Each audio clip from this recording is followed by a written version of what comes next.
नमस्कार दोस्तों, आप सभी का लॉ सिखो के दैनिक समाचार विश्लेषण में। तो चलिए आज के आर्टिकल्स देख लेते हैं।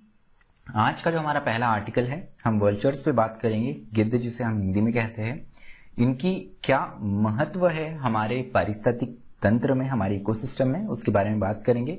हाल ही में चिंता का विषय ये है कि इनकी संख्या बहुत तेजी से गिरती जा रही है। उसके अलावा एक एक्शन प्लान भी इसके उपाय के लिए बनाया गया है। इन सारे मुद्दों के बारे में हम इस आर्टिकल में बात करेंगे। उसके बाद में आज का जो हमारा दूसरा आर्टिकल है, सेबी के नए रेगुलेशंस आए हैं एम्प्लॉइज जो रहते हैं कंपनी की, उनके बेनिफिट्स के लिए। तो उस रेगुलेशन पे, ये जो सेबी रेगुलेशन ऑफ 2021 है, उस पर हम बात करेंगे इस आर्टिकल में, और इसके क्या फायदे हैं, किस तरीके से ये एम्प्लॉइज और उसके साथ ही साथ कंपनी दोनों को फायदा पहुंचाएगा, इसके बारे में हम चर्चा करेंगे। तो चलिए मैं आगे बढ़ूं उससे पहले मैं अपना परिचय करवाना चाहूंगा। मैं खुशवंत पवार। आप चाहे तो मुझसे ट्विटर और लिंक्डइन पर जुड़ सकते हैं, डिस्क्रिप्शन में आपको इसकी जानकारी मिल जाएगी। तो आज का एमसीक्यू देखते हैं वह यह है कि भारत में कितने, कुल मिला के कितने हाई कोर्ट है, उच्च न्यायालय है। आपको ऑप्शन ए है 24, ऑप्शन बी है 25, ऑप्शन सी है 26 या ऑप्शन डी 27। तो ऑप्शन है आपके 24, 25, 26 या 27। जो भी आपका उत्तर हो कमेंट बॉक्स में जरूर लिखिएगा। अब आते हैं हमारे वर्णनात्मक प्रश्न की ओर। वह यह है कि SEBI share based employ benefit and sweat equity regulation 2021 के बारे में आपको चर्चा करनी है। तो चलिए हमारे पहले आर्टिकल पे आते हैं, जो कि वल्चर्स के बारे में है। तो अगर हम देखें तो 1990 से लेकर मिड 2000 तक करीब करीब जितने हमारे देश में वल्चर की जनसंख्या थी, जितने गिद्धों की हमारे देश में जनसंख्या थी, ये 95% तक कम हुई है। इन्हें पारिस्थितिक तंत्र में इनका बहुत ज्यादा महत्व है, क्योंकि ये पारिस्थितिक तंत्र को साफ बनाने में एक बहुत बड़ी भूमिका निभाते हैं।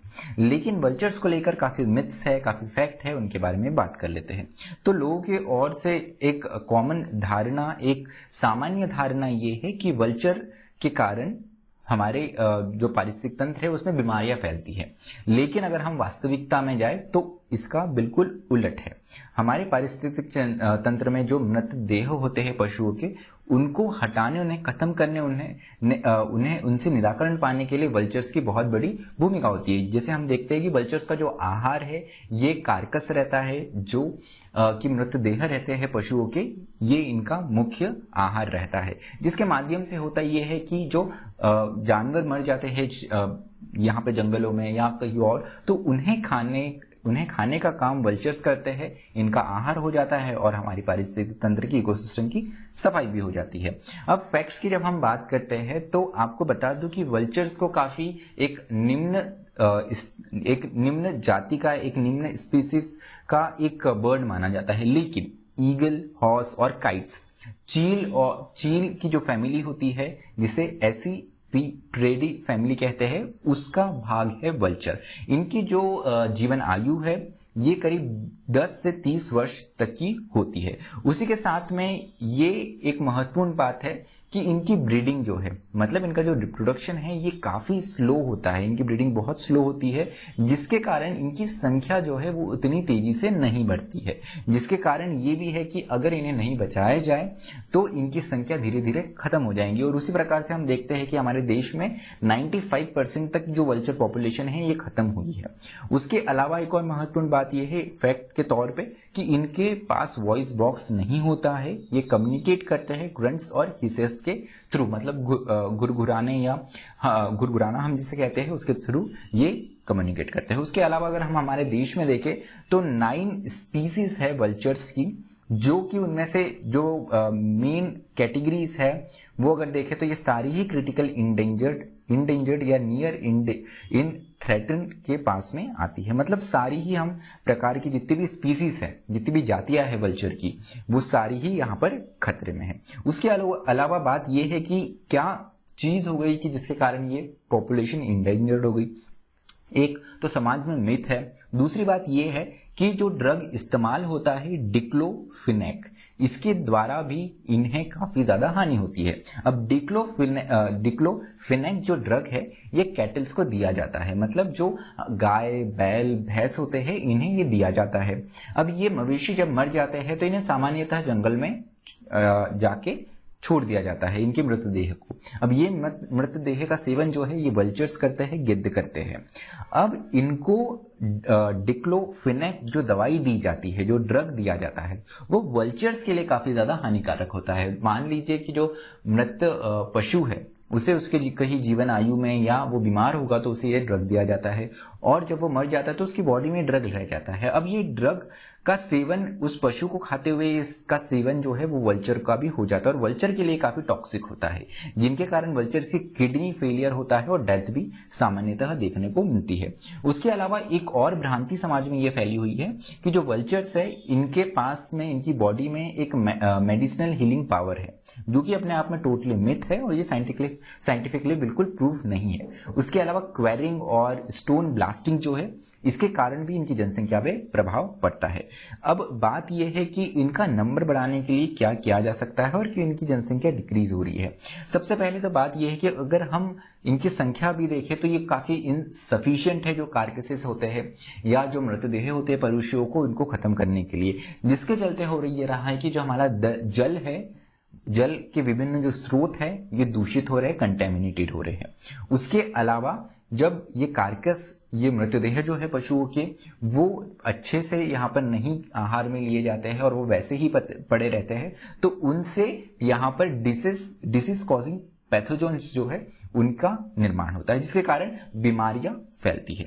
उसके अलावा अगर हम देखें, a very few animal birds can ingest rotting carcasses, तो बहुत कम ऐसे पक्षी या पशु है जो कि कार्केसेस, मृतदेह जो है उनको खाते हैं। उसके अलावा अगर हम देखें तो भारत की ओर से कदम उठा लिया गया है, 2006 में ही डिक्लोफिनेक जो है इसे बैन कर दिया गया था, लेकिन कुछ जो नुकसान पहले हो चुका था उसको रिकवर कर पाना भारत के लिए काफी ज्यादा मुश्किल था। उसके चलते हुए 5 स्टेट्स में वर्चुअल ब्रीड सेंटर की स्थापना की गई, जो कि action plan for vulture conservation of 2020-25 का एक मुख्य उद्देश्य है, जिसके चलते हुए वल्चर्स को रेस्क्यू करके यहाँ पर इन वल्चर ब्रीड सेंटर्स में डाला जाता है और इनका ट्रीटमेंट भी यहाँ पर किया जाता है। उसके अलावा वल्चर रेस्टोरेंट्स की भी यहाँ पर एक युक्ति सुझाई गई है कि जिस प्रकार से बहुत से ऐसे देश है जहां पे वल्चर रेस्टोरेंट्स रहते हैं, मतलब क्या किया जाता है कि एक डंपिंग फील्ड तैयार की जाती है जहां पे जो पशुओं के मृतदेह है वो डाले जाते हैं, और ये इनके लिए आहार के रूप में देखा जाता है, वल्चर का रेस्टोरेंट के रूप में। तो ऐसी जो एक कदम है भारत में भी ये उठाया जा सकता है, ऐसा सुझाया गया है इस आर्टिकल में। चलिए दूसरे आर्टिकल के बारे में बात करते हैं, जो कि है सेबी रेगुलेशन के बारे में। तो हाल ही में सेबी ने यहाँ पे SEBI share based employees benefit regulation 2014 और SEBI issue of sweat equity regulation 2002, इन दोनों को मर्ज करके एक नया रेगुलेशन लाया है, जिसका नाम है SEBI share based employees benefit and sweat equity regulation 2021 और 2021। तो इस रेगुलेशन में कुछ बड़े बदलाव लाए गए हैं। इस रेगुलेशन का जो सबसे बड़ा उद्देश्य वो ये है कि एम्प्लॉयज को ज्यादा फायदा मिल पाए, यहाँ पर जो शेयर होल्डिंग रहती है, जो कंपनी के द्वारा शेयर्स दिए जाते हैं उनका, तो इसके द्वारा होगा ये जो एम्प्लॉयज का स्कोप है शेयर्स को स्टॉक करने का, शेयर्स लेने का, ये अपने आप में बढ़ जाएगा। ये एक सबसे महत्वपूर्ण यहाँ पर की चेंज है। उसके अलावा companies will now be allowed to provide share based employ benefit to employees who exclusively work for such companies. तो जो वर्कर्स है, जो एम्प्लॉयज है, जो कंपनी के लिए काफी लंबे समय तक काम करते हैं, उनको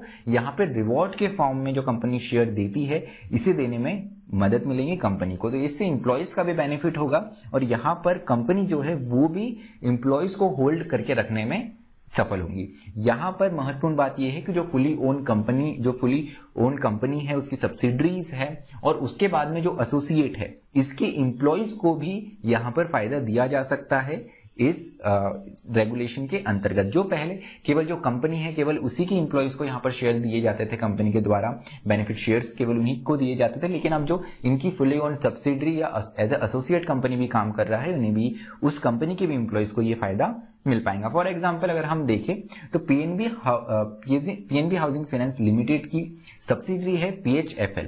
अब जो PHFL के एम्प्लॉयज होते थे, इन्हें सामान्यतः ऑफ रोल एम्प्लॉयज माना जाता है, तो पहले इन्हें शेयर बेनिफिट नहीं मिल पाता था, लेकिन अब जो उसकी सब्सिडरी है इसे भी शेयर बेनिफिट मिल पाएगा। उसके अलावा बात यह है कि जो एम्प्लॉयज बहुत लंबे समय तक कंपनी को सर्व करते हैं, उनके लिए एक ये पुरस्कार स्वरूप होगा। उसके अलावा कुछ और महत्वपूर्ण चेंजेस है, जैसे जो लॉक इन पीरियड रहा करता था, एक वेस्टिंग पीरियड रहा करता था लॉक इन पीरियड 1 ईयर का, उसे भी रिलैक्स कर दिया गया है। अगर किसी एम्प्लॉय की मृत्यु हो जाती है या कोई कंटीजेंसी हेल्थ इश्यू हो जाते हैं और उसको पैसे की आवश्यकता होती है, तो वो उन शेयर्स को डाइल्यूट करके यहाँ पर लिक्विडिटी लेकर आ सकता है अपने पास में। उसके अलावा extended time period for appropriating the unappropriated inventory of shares held by the trust. तो यहाँ पर जो ट्रस्ट के द्वारा जो शेयर्स या इन्वेंट्री हेल्ड की जाती थी उसको यूटिलाइज करने का समय बढ़ा दिया गया है। उसके अलावा permits company to transfer excess shares money held by trust upon its winding up to share based employees benefit scheme।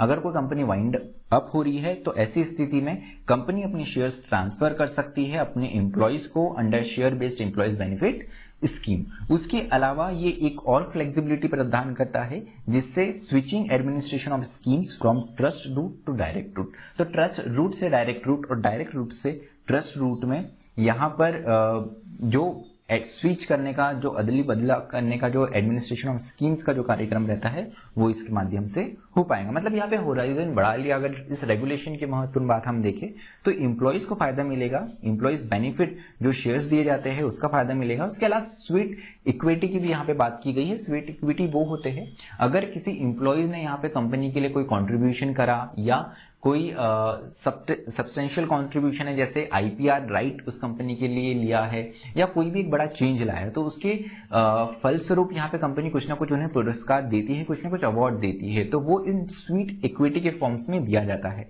तो अब ये भी एम्प्लॉयज को दिए जाएंगे और ये हॉरिजॉन जो है वो बढ़ गया है।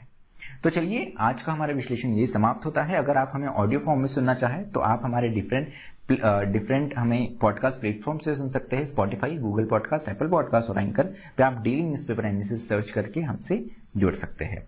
उसके अलावा टेलीग्राम और इंस्टाग्राम के माध्यम से भी आप हमसे जुड़ सकते हैं। अधिक जानकारी के लिए आप लॉसिको की वेबसाइट www.lawsico.com विजिट कर सकते हैं। मुझे सुनने के लिए आप सभी का धन्यवाद। Thank you. Stay tuned to लॉसिको।